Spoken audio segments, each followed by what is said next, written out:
Gabay medalyon pangkalahatan, pampaswerte sa finance. Gabay at pampaswerte sa pinansyal na aspeto. Kung interesado ka, meron diyang basket sa ibaba ng video. Ang kwentong ito ay hango sa totoong buhay. Mula ito sa isa nating kabayan na itago na lang natin sa pangalang Berto. Walang eksaktong taon, probinsya ng Davao.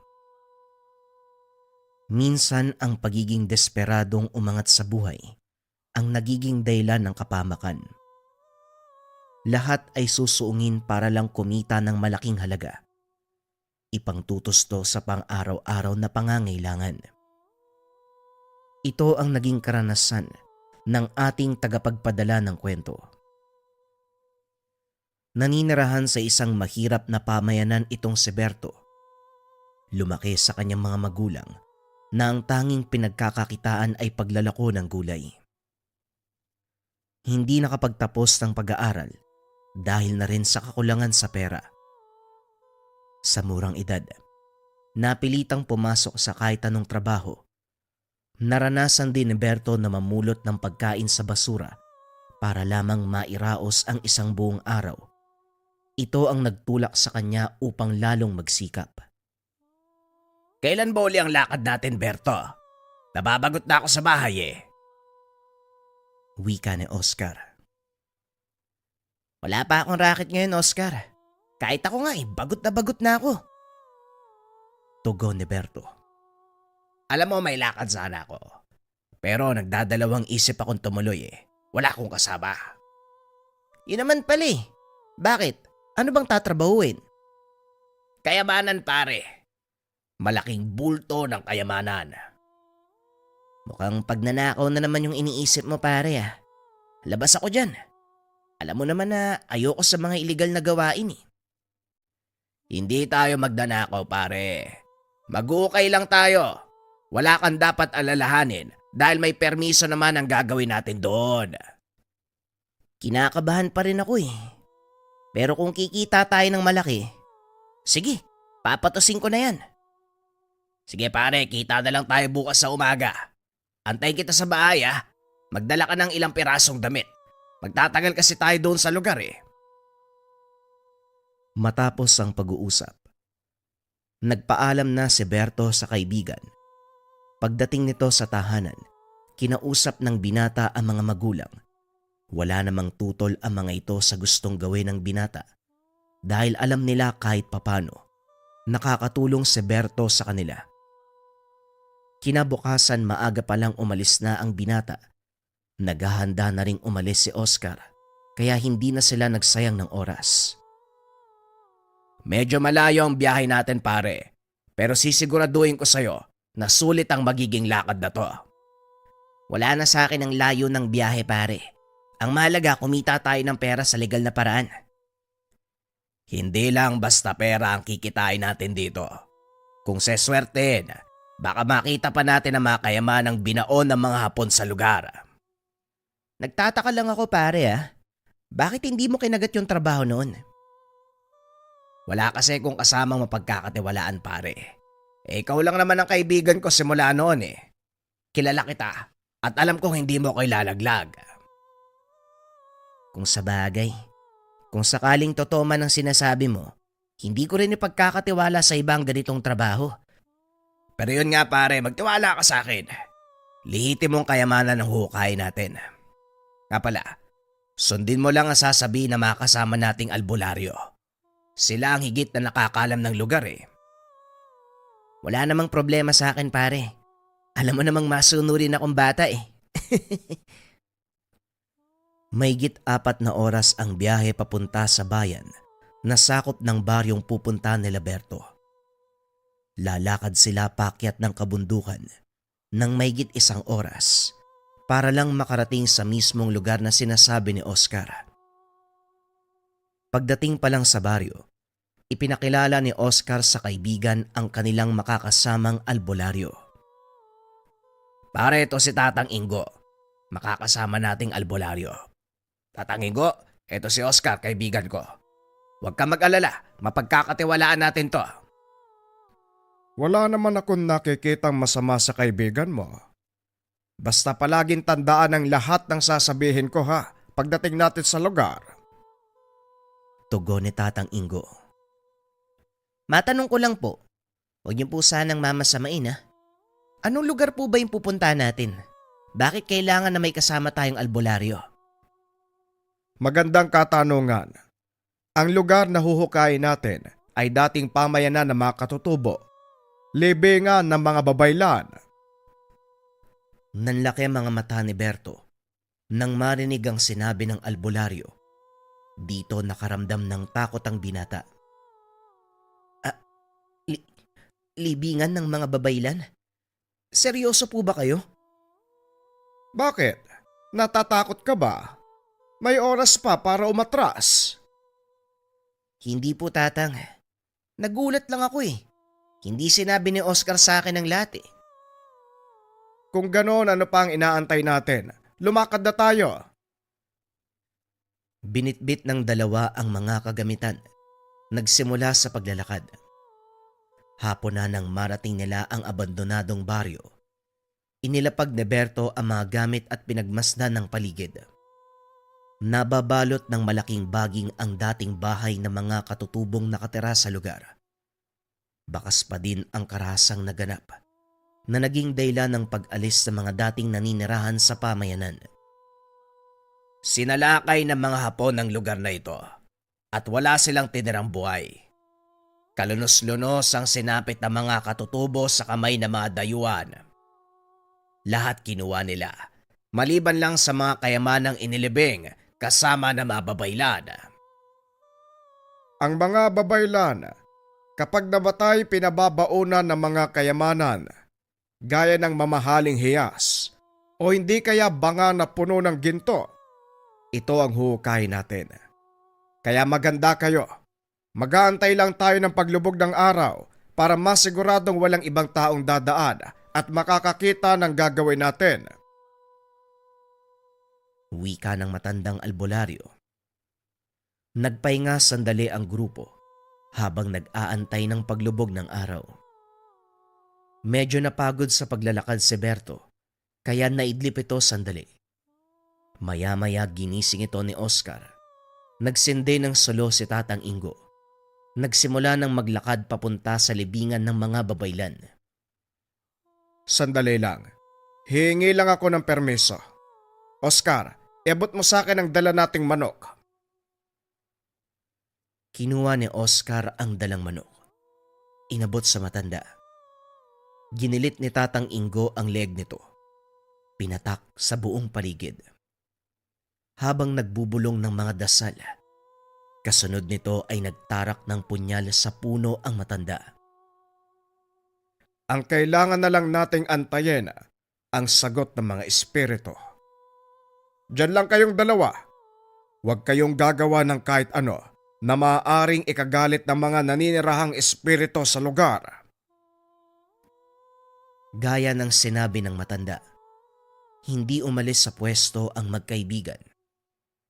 Ilang minuto nakalipas, hindi pa rin nalalaglag ang punyal na itinarak ni Tatang Ingo. Simulan nyo na ang paghukay sa gawing ito. Hindi nahulog ang punyal. Ibig sabihin pumayag na ang mga elemento. Sinimula ng dalawa ang paghukay hanggang sa umabot sila sa lalim na 6 na talampakan. Naramdaman ni Berto ang matigas na bagay sa kanyang paa. Mukhang ito na yung hinahanap natin, Oscar. Mukha nga, Berto. Dahan-dahan lang. Siguraduhin mong hindi masisira ang libingan. Tandaan mo, kayamanan lang ang kukunin natin. Kailangang hindi masira ang mismong ataol. Marahang hinukay ng dalawa ang libingan. Ilang sandali pa. Tumambad sa kanila ang mga buto ng kung sinong yumao. Batay sa kasuotan, babae ang inilibing sa lugar. Kinuha ni Oscar ang mga mamahaling kwintas na nakasuot sa kalansay. May nakitang maliit na banga ang dalawa. Nang buksan ni Berto, punong-puno ng ginto. Nanlaki mga mata ng binata. dahil hindi siya makapaniwalang totoo ang sinasabi ng kaibigan. Mayaman na tayo, pare! Pigilan mo ang kasiyahan, Berto. Hindi pa tayo tapos. Hindi lang ito makukuha natin. Marami pang libingan sa paligid. Halika na, ilagay mo muna sa sulok yung nakuha natin. Ibalik na muna ng maayos ang libingan. Matapos takpan ng libingan, muling naganap ng huhukayin si Tatang Ingo. Patuloy na naghukay ang tatlo hanggang sa hindi na namalayang papasikat na ang araw. Maraming nakuha ang grupo ng araw na yon. Masayang masaya si Berto dahil alam niya sa wakas may aangat na sa kahirapan ang mga magulang. Habang inaayos ng binata ang isang kabaong, napansin nito ang punyal na hawak ng kalansay. Mukhang mamahalin ang punyal na to ah. Pasensya ka na ha. Kung sino ka man, kukunin ko to. Matapos kunin ang punyal, ibinalik ni Berto ng maayos ang libingan. Nangingi ng dispensa sa ginawa. Bakit ang tagal mo, pare? Anong ginawa mo doon? Wala pre, may inayos lang ako. Tara, baba na tayo. Nagpatuloy sa pagbaba ang pangkat hanggang sa makarating sila sa tahanan ni Tatang Ingo.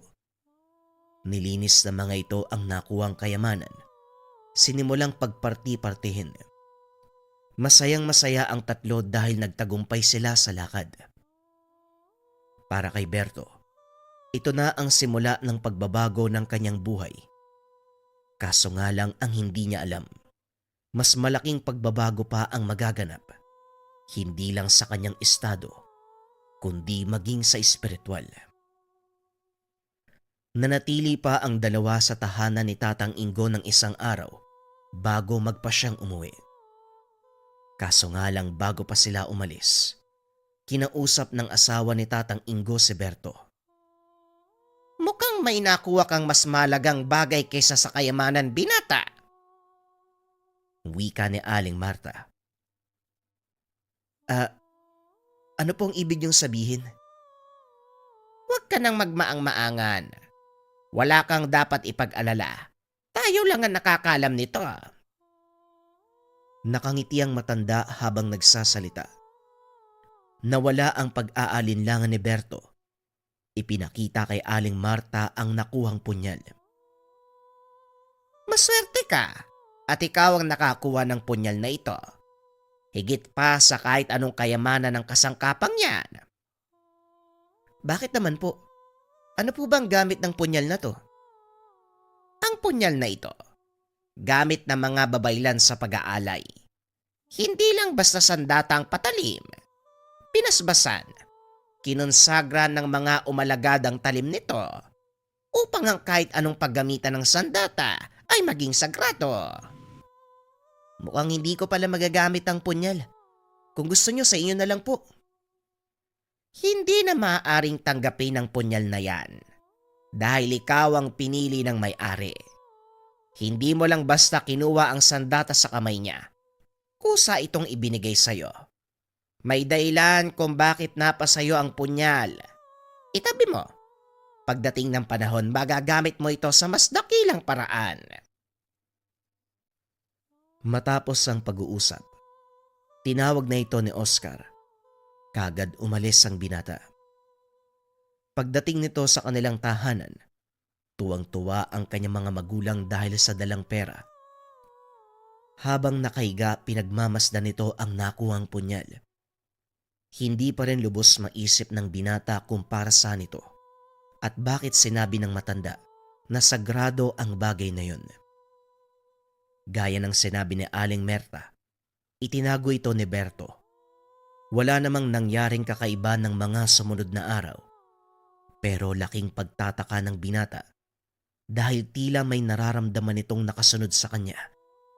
Lalong-lalo na kapag mag-isang naglalakad. Hanggang isang araw, tuluyang nalaman ni Berto ang ibig sabihin ng matanda. Naglalakad ito pauwi galing sa bahay ni Oscar nang bigla siyang harangin ng mga kalalakihan. Huminto si Berto akmang babalik. Pero may ilan pang humarang din sa daan. Saan ka pupunta? Parang Berto, maaga pa para umuwi ah. Dodoy, ikaw pala. Anong kailangan nyo? Narinig ko sa mga tao yung biglang pagyaman mo ah.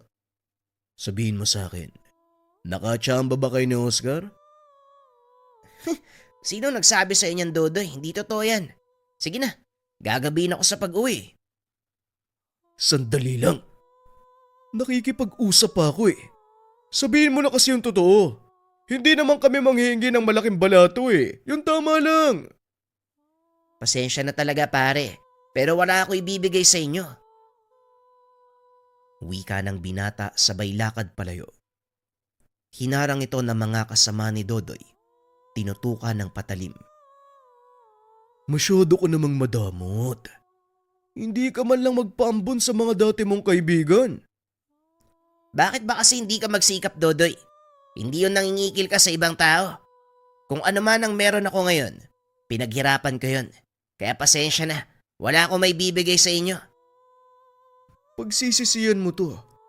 Mga bata, alam nyo na ang gagawin. Inundayan ng saksak ng isa sa mga kasama ni Dodoy Seberto. Kaso nga lang laking gulat nito nang biglang tumalsik ang patalim. Kinuyog ng mga kalalakian ng binata, ngunit sila lang din ang nagkakatamaan. Hindi makalapit ang mga ito kay Berto, bagay na ipinagtataka ng binata dahil wala naman siyang ginagawa. Anong ginagawa mo? Bakit hindi ka nila malapitan? Wala akong ginagawa sa kanila, Dodoy. Pakiusap, itigil nyo na to. Mapapahamak lang kayo. May ideya na si Berto kung ano ang nangyayari. Kaso nga lang hindi siya sigurado. Napatunayan niya lang na tama ang hinala nang bunutin ang punyal na nakasuksok sa tagiliran. Biglang napasigaw si Dodoy habang nakatitig sa likod ng binata. Ngunit nang lingunin ito ni Berto, wala naman siyang nakita. Nagsipagtakbuhan ang mga kalalakian na tila ba takot na takot. Maliban na lang kay Dodoy na tila hindi maikilos ang mga paa. Saan ang galing ang demonyong yan? Ano bang sinasabi mo, Dodoy? Lasing ka lang. Wala naman ako. Hindi na naituloy ng binata ang sasabihin dahil biglang nawalan ng malay si Dodoy. Nako, ano ba naman yan? Makauwi na nga lang. Anak nang, kamuntikan pa ako dun ha. Loko talagang Dodoy ito oh. Tumuloy sa pag-uwi ang binata. Habang hawak nito ang punyal, muli na namang naramdaman ni Berto na may nakasunod sa kanya. Marahang lumingon sa gilid ng daan, kaso nga lang wala itong nakita. Ngunit nang tumapat sa liwanag ng buwan ng binata, doon nagpakita ang malaking anino na kasabay niyang naglalakad. Sa takot ni Berto, kumaripas ito ng takbo. Hindi alintana ang mga sanga ng kahoy na nadadaanan at mga galos mula sa matatalas na dahon sa paligid. Pagdating nito sa bahay, diretsyong pumasok sa silid, nagsara ng pintuan. Berto anak, ayos ka lang ba? Saan ka nang galing? Tanong ni Tatang Goryo. Ngunit hindi sumagot si Berto. Kaya hinayaan niya ito. Sa isip ni Mang Goryo malamang lasing ang binata.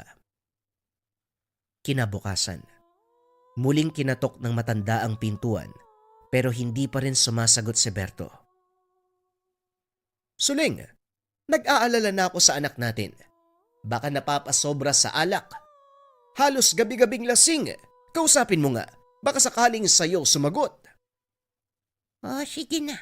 Ako na ang kakausap sa anak natin. Eto, kumain ka nang makainom ka na ng gamot. Matapos pakainin ang asawa, pinunta nito si Berto.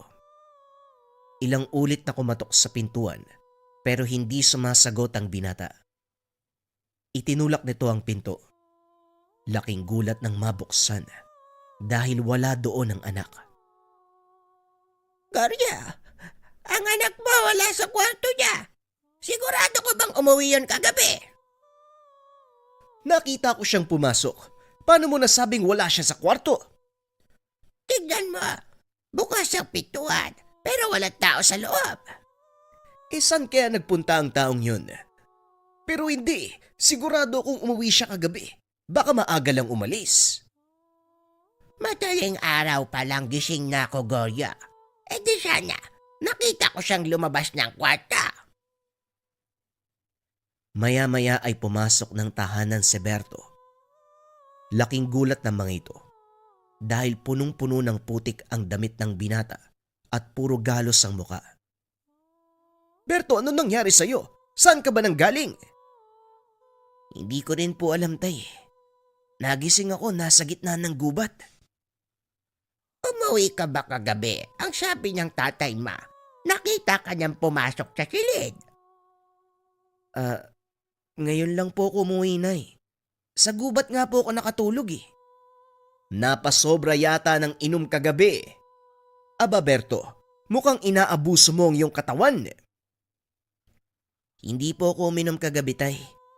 Ang totoo, hinarang nga po ako nila Dodoy pero natakasan ko sila.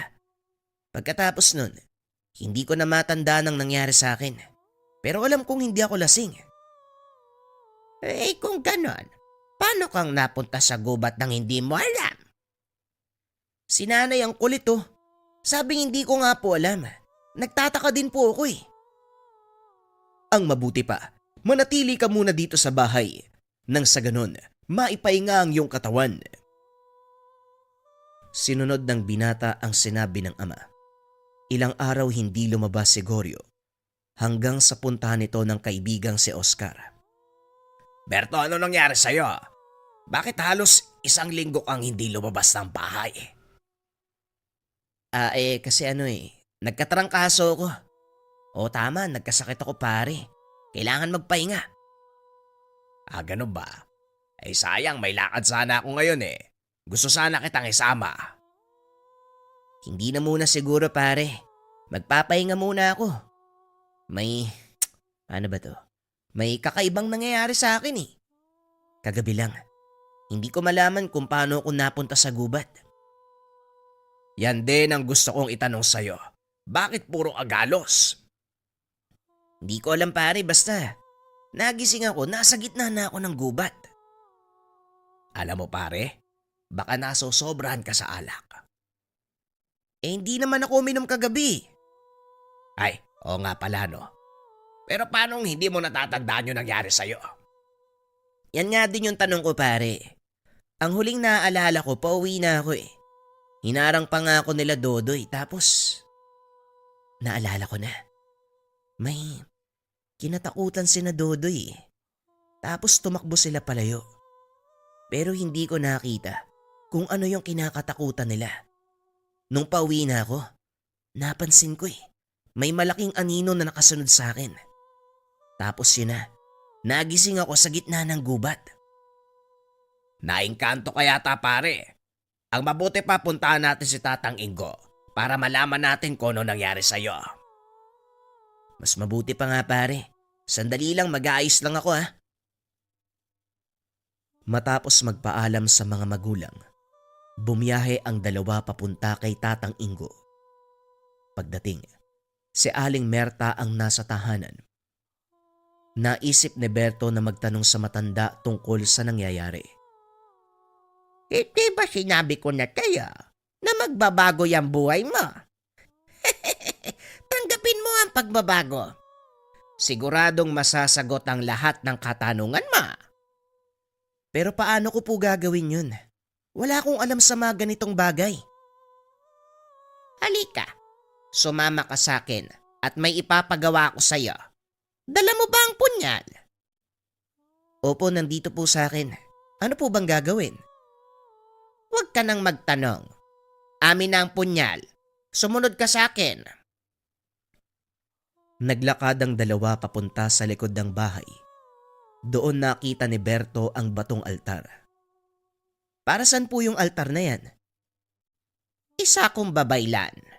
Taon-taon, nag-aalay ako sa lugar na ito. Halika, lumapit ka iho. Lumapit ang binata. Nagulat ito nang biglang kunin ni Aling Marta ang kamay. Hiniwa ang palad ng binata. Ipinatak ang dugo sa altar. Biglang nawalan ng malay si Berto. Unti-unting nagliwanag ang paligid. Nakita nito ang sarili na nakatayo sa harapan ng maraming tao. Nanggagamot. Biglang bumalik sa ulirat ang binata. Napatingin kay Aling Marta. Bakit po ganun? Nakita ko yung sarili ko nanggagamot eh.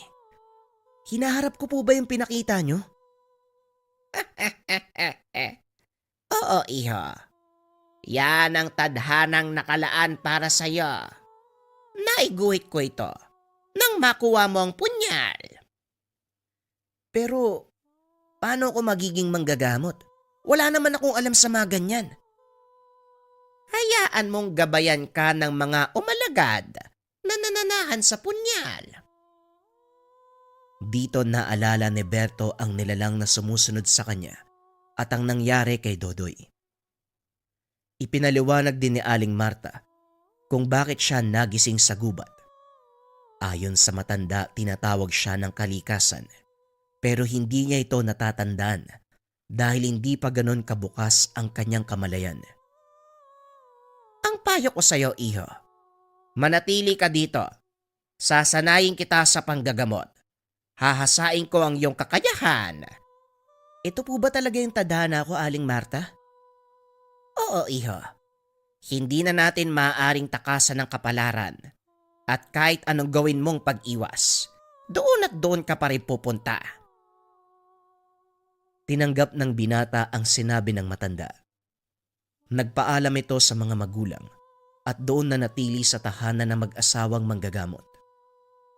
Maraming taon nang ginugol ng binata sa pagsasanay bago lumabas ang natural na kakayahan. Napagtanto din ni Berto na ito ang tinutukoy ng ginang na malaking biyaya sa kanyang buhay. Ngayon naiintindihan ko na po ang biyayang tinutukoy nyo, ang pagkakataong makatulong sa iba. Wala nang dadakila pa sa isang tao na may pusong tumulong ng walang hinihinging kapalit. Hindi lang tao ang nalulugod sa iyo, Berto, kundi maging ang amang may likha. Salamat po dahil sa paglilinaw nyo ng kaisipan ko. Ngayon alam ko na ang daang tatahakin. Malinaw na sa akin ang dapat kong gawin. Sa paglipas ng panahon, nakilala si Berto bilang manggagamot. Nung una, kinukutya ito ng mga nakakakilala sa kanya dahil alam nila ang ugali ng binata. Hindi lubos akalain ng mga tao na magbabago ang buhay ni Berto. Maging siya ay hindi rin inasahan ang magandang pangyayari. Nawala sa isip ni Berto ang paghahangad na yumaman. Napalitan ito ng dakilang layunin ng pagtulong sa iba. Kalaunan, tinanggap ang binata sa kanilang baryo bilang manggagamot. Maraming tao ang natulungan nito. Napagaling. Marami ang nagtatanong kung paanong natuto sa panggagamot ang binata. Iisa lang ang sagot nito. Ito ang kanyang kapalaran. Tinanggap niya lang ito at pinaglinang. Ibang-iba ka na ngayon, pare. Sikat ka na. Bertong Albularyo. Pero masaya ako sa nangyari sa'yo. Bilang kaibigan, asahan mong nandito ako palagi sa tabi mo. Maraming salamat pare. Alam ko naman na maaasahan kita eh. Kung hindi dahil sa'yo, wala ako sa kinalalagyan ko ngayon. Gaya nung sinabi ng Ali, tadhana ang nagdala sa'yo sa lugar na yon. Instrumento lang ako, pare. Pag-uusap ng magkaibigan. Nanatili sa tabi ni Berto si Oscar. Maging ito ay nagbago na ang pananaw sa buhay.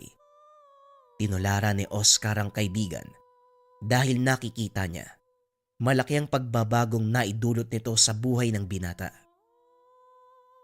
Sa paglipas ng panahon, lalo pang nakilala si Berto, maging sa ibang bansa.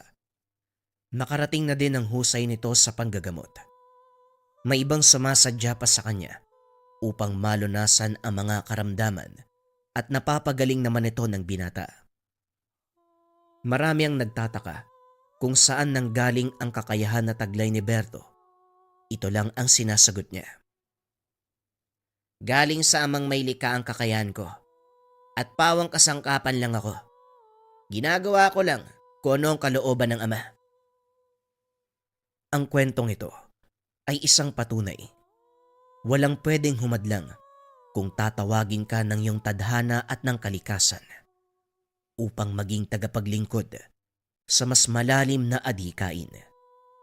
Sumainyo ang kwento ng isang batikang manggagamot, ang taong nakakuha ng tangan ng balaraw ng babaylan. Ang susunod na kwento ay bagong istorya pa din mga kabayan. Ito ay tungkol sa kasaysayan ng angkan ng mga sigbinan. Simulan na ang kwento. Ang kwentong ito ay hango sa totoong buhay. Mula ito sa isa nating kabayan na itago na lang natin sa pangalang Evan. Walang eksaktong taon. Probinsya ng Negros. Sa ating bansa, marami ang prominenteng pamilya o mga angkan na may taglay ng kayamanan. Bago pa man tayo sakupin ng mga Kastila, sila ang nagmamay-ari ng malalawak na lupain. Ang ilan ay sinasabing mula sa angkan ng mga datu at rahan na unang nanirahan sa ating bansa. Ang tawag sa kanila, mga Maharlika. Nagkalat sa iba't ibang bahagi ng bansa ang ilan sa kanila na inimpluwensya ng modernong pamumuhay. Natutong makiangkop sa pagbabago ng mundong ginagalawan at sa pagdaan ng panahon, tuluyan ng nakalimutan ang kulturang pinagmulan. Ito ang naging karanasan ng ating tampok na karakter. Paunawa sa lahat, sadyang itinago ang totoong katauhan ng ating bida dahil hanggang ngayon, buhay pa rin ang ilan sa mga nabanggit na karakter. Sa kailingan na din ng ating tagapagpadala na wag nang banggitin ang mga pangalan, lugar, eksaktong taon, kung kailan naganap ang kasaysayang inyong maririnig. Namulat sa marangyang pamumuhay si Evan. Nagmamay-ari ng malawak na lupain ang mga magulang. Minanapan nila ito mula sa kani-kanilang mga magulang. Bagaman ipinagkasundo sa isa't isa, kapwa natutunan ng mga magulang ni Evan ang mahalin ang isa't isa. Kilala bilang mabuting tao ang pamilya ni Evan sa kanilang lugar. Maraming natulungan ang kanyang mga kanununuan, dahilan para irespeto sila, tingalain, maging ng mga opisyal ng pamahalaan. Simula pagkabata, iminulat na ni Don Conrado ang anak sa kanilang adhikain na lagi nitong ipinapaalala kay Evan. Ang kayamanang taglay nila ay pansamantala. Anumang oras ay maaaring mawala. Ngunit dahil sa murang kaisipan ni Evan, hindi niya ito gaanong naunawaan. Gayunpaman, hindi nagsawa ang mag-asawang ipaliwanag sa kanya ang lahat hanggang sa tuluyang tumungtong sa tamang edad. Evan, total wala ka namang gagawin ngayong araw. Bakit hindi ikaw ang mga siwa sa pagbibigay ng mga bigas sa mga tao? Wika ni Don Conrado habang nasa pagkainan. Bakit naman po ako, tay? Para makilala ka ng mga tao. Alam mong ikaw ang magmamana at mangangasiwa ng lahat ng ito. Mahalagang mapalapit ka sa mga taong nasa paligid. Nang sa ganon makilala mo sila at malaman ang totoong dahilan kung bakit tayo nasa ganitong estado. Hindi po ba ang sabi niyo noon sa akin ni nanay, minana niyo ang lahat ng meron tayo sa mga magulang niyo? Paano nadamay ang mga tao doon? Tama ka naman, Evan. Minana nga namin ang nanay mo ang lahat, kasama na doon ang paglilingkod sa mga taong nakatira sa ating lupain. Mahirap ipaliwanag. Ang mabuti pa, sundin mo na lang ang sinasabi ko. Pagkatapos mong kumain maganda ka, may pupuntahan tayo. Walang nagawa si Evan kung hindi sumunod sama. Sa kabila ng kabaitan nito, may kakaibang ugali si Don Conrado. Ayaw itong makita ni Evan, lalo na kapag galit ang matanda. Walang nakakapigil at tuloy-tuloy itong nagwawala hanggat hindi humuhupa ang galit. Matapos kumain, nag-antay si Evan sa labas ng bahay. Nakahanda na din ang kanilang sasakyan. Ngunit sa pagkakataong iyon, si Don Conrado ang nagmamaneho. Tay, bakit ikaw yung nagmamaneho? Nasaan si Manong Tomas? Hindi pwedeng may ibang taong makakaalam. Sekreto ng angkan ng pupuntahan natin. Doon mo malalaman kung ano ang kaugnayan ng mga tao sa ating pamilya. Hindi na nagtanong pa si Evan. Hinayaan itong magmaneho ang ama. Napansin ng binatang pakyat sila sa kabundukan. Sakop pa ito ng kanilang lupain. Kaya naman maayos ang daan. May ilang kabayang makikita sa gilid ng kalsada. Kilala na ang sasakyan nila sa lugar. Kaya sa tuwing dumadaan ito, humihinto ang mga tao upang batiin ang matanda. Nakita mo na kung gaano tayo kakilala dito. Sila ang mga taong papakisamahan mo, Evan. Oo nga po. Lahat sila bumabati kapag napapadaan tayo. Ibig sabihin lang yan, talagang napakabait mo sa kanila, tay. Hindi lang kabaitan ang susi, Evan. Kailangan mo silang irespeto. Nang sa ganon, ibalik nila sa iyo ang parehong trato. Naunawaan ko po, tay, hayaan mo. Pag-aaralan ko ang lahat ng mga itinuro mo. Nang sa ganon, irespeto din nila ako balang araw. Hindi, anak. Gagawa ka ng sarili mong legasiya. Iba ako. Iba ka rin. Wika ng matanda. Matapos ay huminto ito sa harapan ng isang lumang tahanan. Dali-dali namang sumalubong ang isang lalaki. Tinatayang nasa 40 taong gulang. Magandang umaga, Don Conrado. Oh, nasaan si Tomas? Bakit kayo nagmamaneho? Alam mo naman na sa tuwing pupunta ako sa iyo, hindi ko sinasama si Tomas. Masyadong madaldal ang taong yun eh. Baka kung ano pang masabi niya. Evan, tara na. Nandito na tayo. Napatingin ang lalaki kay Evan. Nagulat ito dahil hindi niya akalaing naroon ang binata. Kasama niyo po pala si Senyorito Evan. Hindi man lang kayo nagpasabi. Sana nakapaghanda ako ng makakain. Hindi na kailangan. Kumain kami sa bahay eh. Magandang umaga po, Mang Arturo. Pakiusap lang po. Evan na lang ay tawag niyo sa akin. Hindi po ako sanay na tinatawag na senyorito eh. Ayos lang po ba yun, Don Conrado? Ilang beses ko nang sinabi sa iyo ang bagay na yan, Arturo. Huwag mo ko tawaging Don. Hindi ako sanay. Halika na. Pumasok tayo sa bahay niyo. Gusto ko makita ang mga alaga natin. Tamang-tama. Kakasilang lang po ng isa sa mga alaga nyo. Kaso masyado pang maaga para palabasin sila. Walang problema. Wala naman akong gagawin buong araw eh. Ang mabuti pa, ipasyal mo muna sa paligid si Evan habang inaantay natin ang paglubog ng araw. Mas mabuti pa nga po yan. Evan, tara. Ililibot kita sa buong pamayanan. Paano po kayo, tay? Dito lang ako. Iidlip sa duyan ni Arturo. Alam mo nga, hindi ko to nagagawa sa bahay eh. Dahil sa ingay ng bunganga ng nanay mo.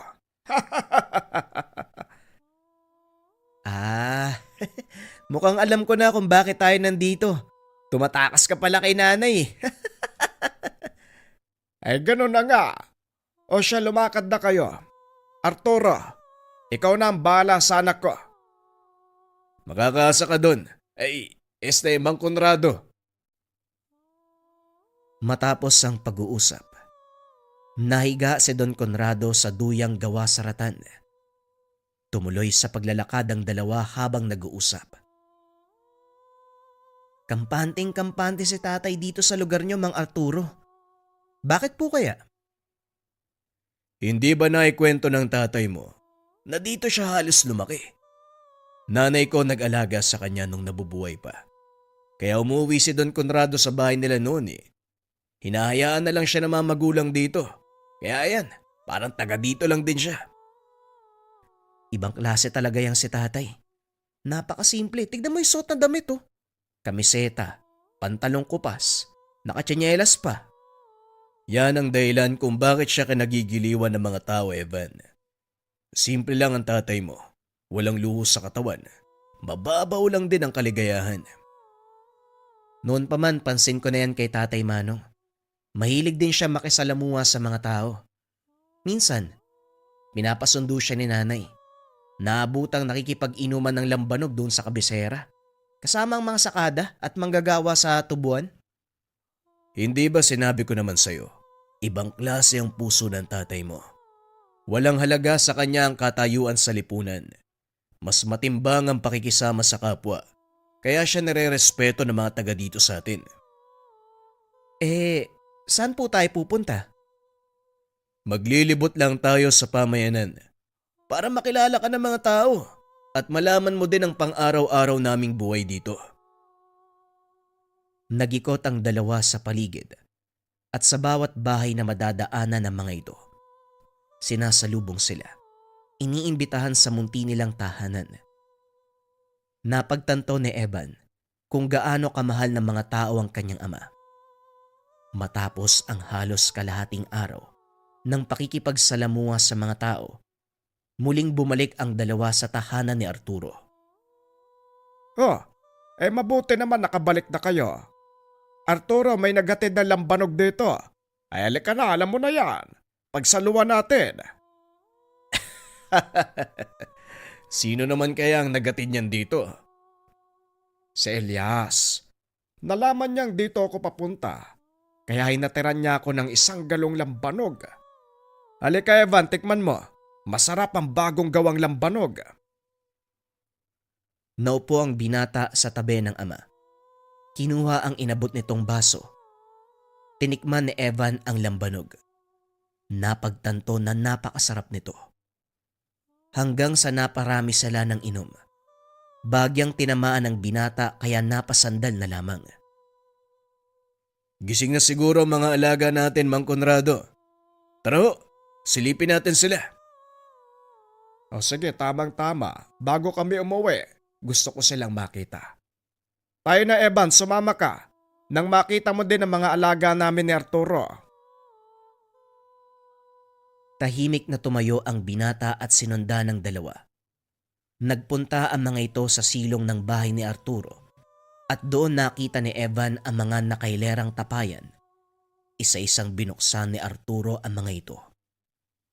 Maya-maya may mga sumilip na mapupulang mga mata.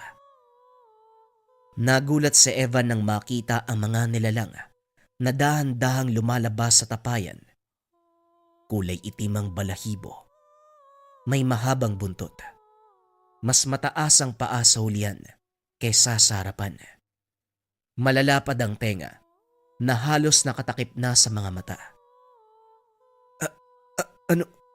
Ano po ang mga yan, tay? Bakit meron yan dito? Mga Sigbin, Evan. Sila ang mga alaga namin ni Arturo. Sigbin? Hindi ba mga engkanto mga yan? Hindi ba sila kumakain ng tao? Nataranta ng husto ang binata dahil alam niya ang tungkol sa mga sigbin. Ngunit ito ang unang pagkakataon na nakakita siya ng totoong sigbin. Hindi totoo ang mga naririnig mo tungkol sa sigbin. Hindi sila kumakain ng tao at hindi rin sila mga engkanto. May sariling uri ang mga Sigbin. Hindi sila aswang o engkanto. Sabihin na lang natin, nakakaibang uri sila ng mga engkantadong nilalang, pero hindi sila engkanto. Mga talunano ng tawag sa kanila, Evan, o mga nilalang na nakatira sa gubat. Napapalunok ng laway si Evan. Unti-unting napapatras. dahil papalapit sa kanya ang isa sa mga ito. At ang nakakatakot pa, naglalakad ng paatras ang nilalang. Tay, anong ginagawa ng isang yan? Huwag kang matakot sa kanya, anak. Sila ang dahilan kung bakit tayo nandito sa kasalukuyan nating estado. Simula pa sa ating mga ninuno, inaalagaan na natin sila. Ang tawag sa atin ay sigbinan. Kaunting kaalaman, ang mga sigbinan, mga taong may alaga ng isa o higit pang mga sigbin. Sinasabing ipinapasa ang ganitong uri ng kakayahan sa bawat miyembro ng pamilya. Kung ilang tao ang sa bahay, ganon din kadami ang sigbin ng kanilang inaalagaan. Ang mga sigbinan, pinaniniwala ang nagsimula sa mga ninuno natin na unang nanirahan sa bansa.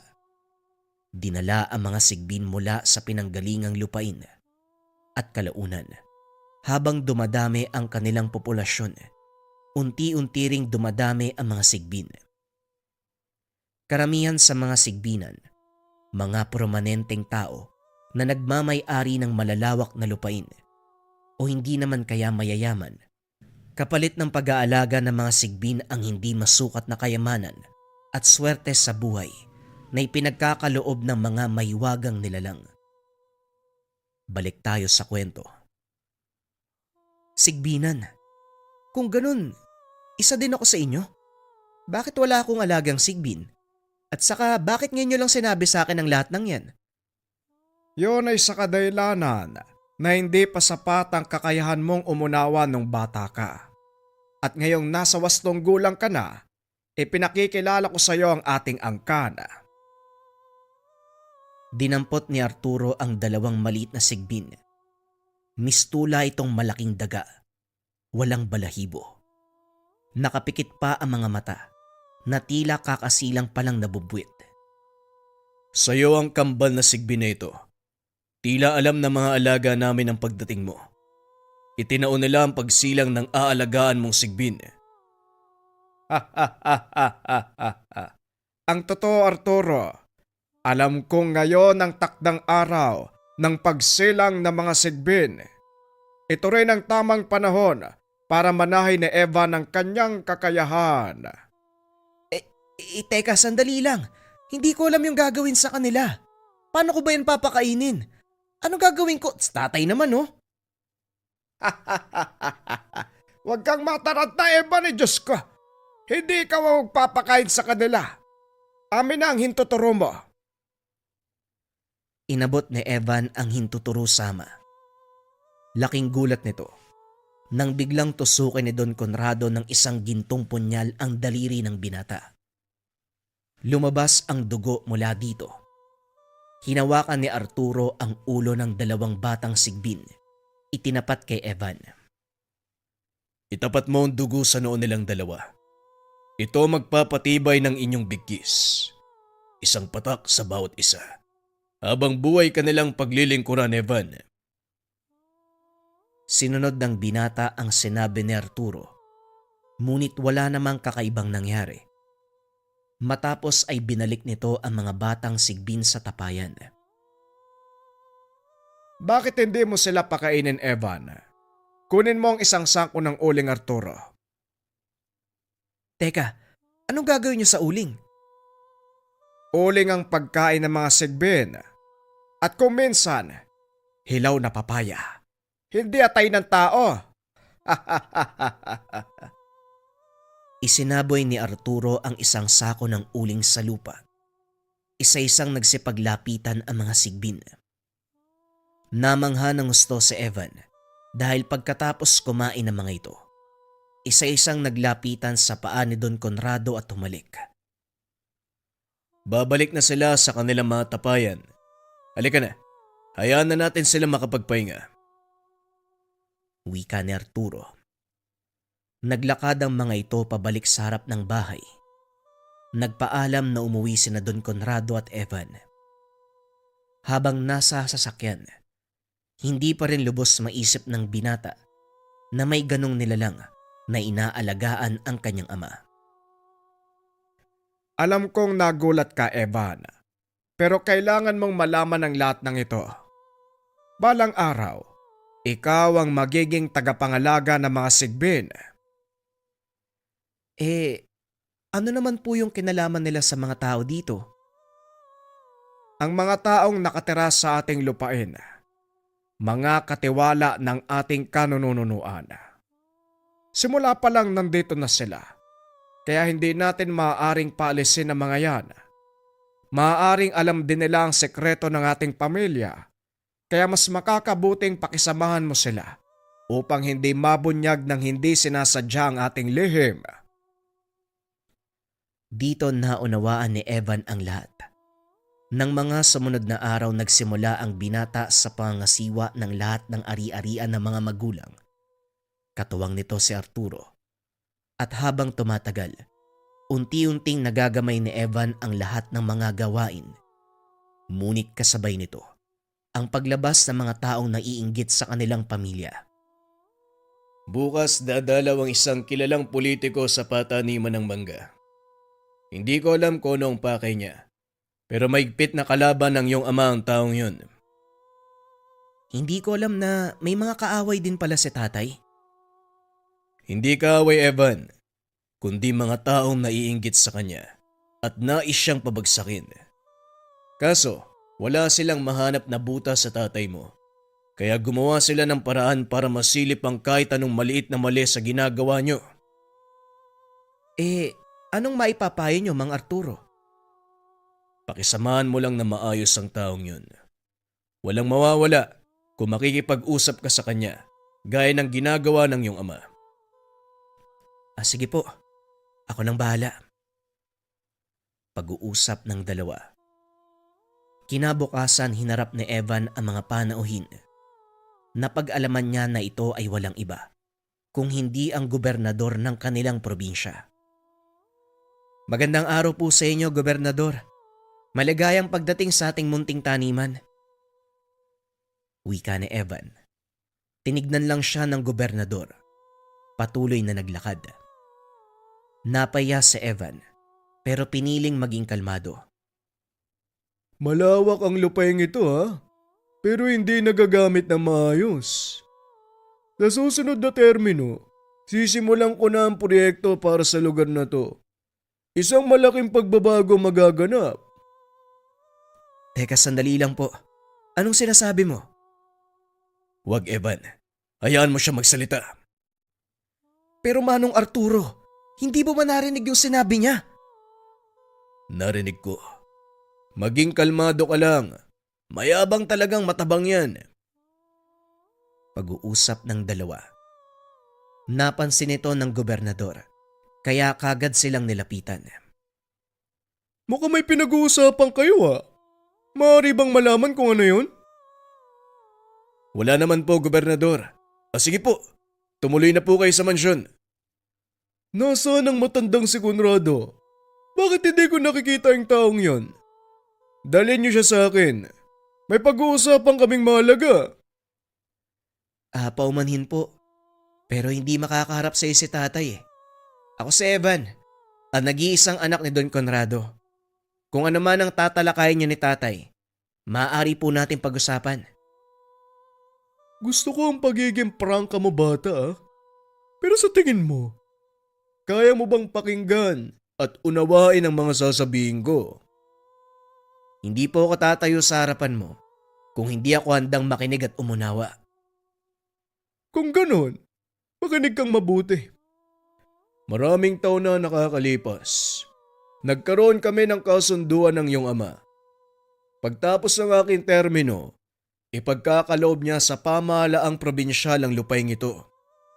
Dito itatayo ang pinakabagong gusali ng Kapitolyong Probinsyal. At hindi lang yun. Marami pa akong balak sa lugar na to na siguradong ikakatuwa ng marami sa aking mga nasasakupan. Kasunduan. Manong Arturo, alam niyo ba yung tungkol dito? Hindi, Evan. Nagsisinungaling ang taong yan. Walang nabanggit sa akin si Don Conrado. May katibayan po ba kayo ng sinasabi mo ngayon? Saksi ang taong bayan ang sabihin niyo ng iyong ama. Huwag ka maniwala sa kanya, Evan. Walang nangyaring kasunduan sa pagitan nila ng tatay mo. Pilit niyang inaangkin ang lupa dahil gusto ng taong yan na mapasa kanya ang lahat na nandito. Pabulong na sinabi ni Arturo ang lahat sa binata. Alam nito ang katotohanan. Gumagawa ng kwento ang politiko sa pagnanais na makuha ang lahat ng ari-arian ni Don Conrado. Ganun po ba? O sige, narinig ko na mga gusto mong sabihin at alam ko kung anong totoo mong pakay. Ngayon, dinggin mo naman ang sasabihin ko. Maganda ang layunin mo, Gobernador. Sino nga naman ang ayaw ng kaunlaran?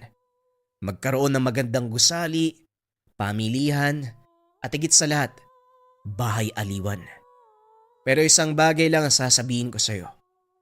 Hindi itatayo sa lugar na ito ang sinasabi mong pangarap. Nabura ang ngiti sa mukha ng gobernador. Hindi nito akalain. Tatanggihan ni Evan ang kanyang panukala. Anong sinabi mo? Tinatanggi mo ba ako? Wala pang tumanggi sa akin. Lahat ng gusto ko, nakukuha ko sa ayaw at sa gusto mo. Lalayas ako sa lupaing ito kasama na mga manggagawa. Hindi mangyayari ang bagay na yan. Sisiguraduhin ko yan sa'yo, Gobernador. Oo nga, mataas ang katungkulan mo. Pero hindi ibig sabihin, pagmamay-ari mo ang lahat ng nandito.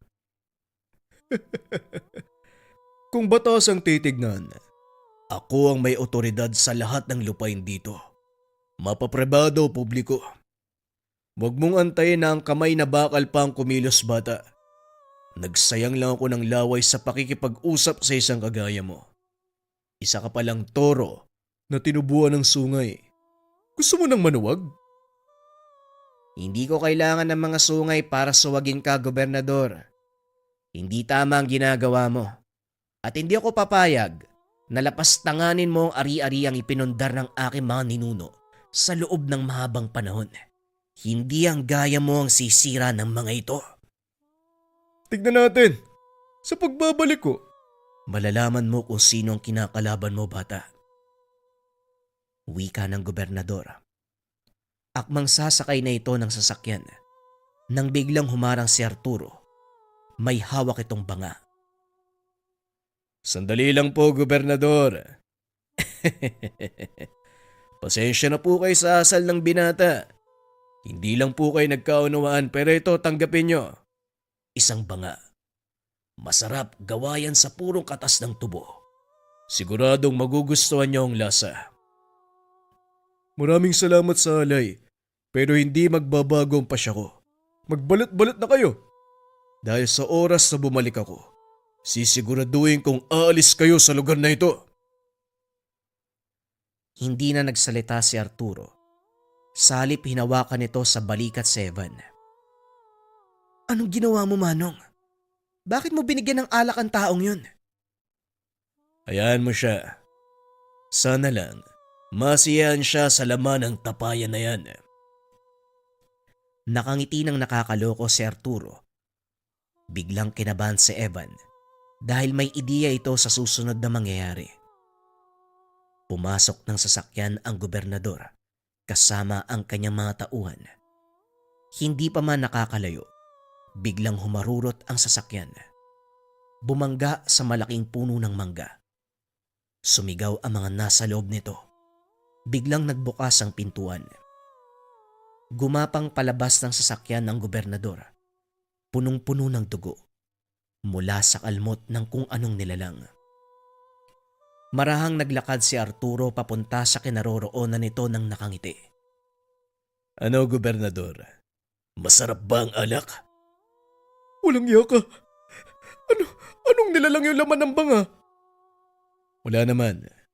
Mga munting alaga ang laman nun. Tinignan ni Evan ang sasakyan. Patuloy na nagkakagulo ang ilang tauhang naiwan sa loob. Maya-maya ay gumapang palabas ang nilalang. Nanlaki ang mga mata ni Evan. Kakaibang nilalang ang nasilayan. Maiksi ang tenga nito. May mahabang sungay. Pantay ang mga paa sa harapan at likuran. May mahabang buntot at 2 pares ng nakatayong mga tenga. Halos kasing laki ito ng aso na may mahaba at malaking pares ng pangil na nakauslipay taas. Hindi sigbi ng isang yan, Manong. Anong uri ng nilalang ang nilagay mo? Mali ka, Evan. Sigbin pa rin ang isang yan, pero mas mataas na uri. Bawat isang kawan ng sigbin, may isang namumuno na kung tawagin ay unlaon. Sa lugar na ito, merong 4 na kawan. Ang sa akin, sa iyong ina at sa iyong ama. 3 lang po nabanggit nyo. Kaninong kawan ng ika-4? Sa iyo, Evan. Sige na, nag-aantay ng utos ang iyong unlaon. Nagulat si Evan nang sabihin na siya ang nagmamay-ari ng nilalang. Hindi na kailangan magsalita ni Evan. Tinignan nito ang nilalang. Ibinaling ng unlaon ng atensyon sa gobernador. Walang awa itong nilapa. Pilit pang nagmamakaawa pero hindi nakikinig ang nilalang. Naglabasan na rin sa paligid ang iba pang mga sigbin. Pinagtulungan ang lahat ng tauhan ng gobernador. Walang natirang buhay sa mga ito. Nang matapos pagpapapatayin, nagsibalikan na sa kani-kanilang tapayan ang mga alaga ni Arturo. Anong gagawin natin sa mga bangkay nila, Manong? Siguradong malaking gulo to. Huwag kang mag-alala, Evan. Sila ang pumasok sa iyong teritoryo. Nakalimutan mo ba? Marami tayong mga aso. Pag-uusap ng dalawa. Maya-maya ay nagdatingan ang mga otoridad. Nagsiyasat. Pinalabas nila Arturo. Nilapa ng mga aso ang gobernador at ang mga tauhan nito dahil nagpumilit silang pumasok. Batay sa mga nakitang ebidensya, pinanigan ng mga otoridad ang testimonya nila Arturo. Matapos ang kaganapan, wala nang nagtangka na pumasok sa lugar. Lalo na mula sa panig ng mga tao na gustong sirain ang pamilya nila Evan. Sa kasalukuyan, nanatiling sarado ang lugar, ngunit patuloy pa ring namumuhay ng sagana ang mga nakatira doon. Kilala ang lugar bilang pinakamalawak na tubuhan at kung taga-Negros ka, alam mo ang kwentong ito, ang kasaysayan ng angkan ng mga sigbinan.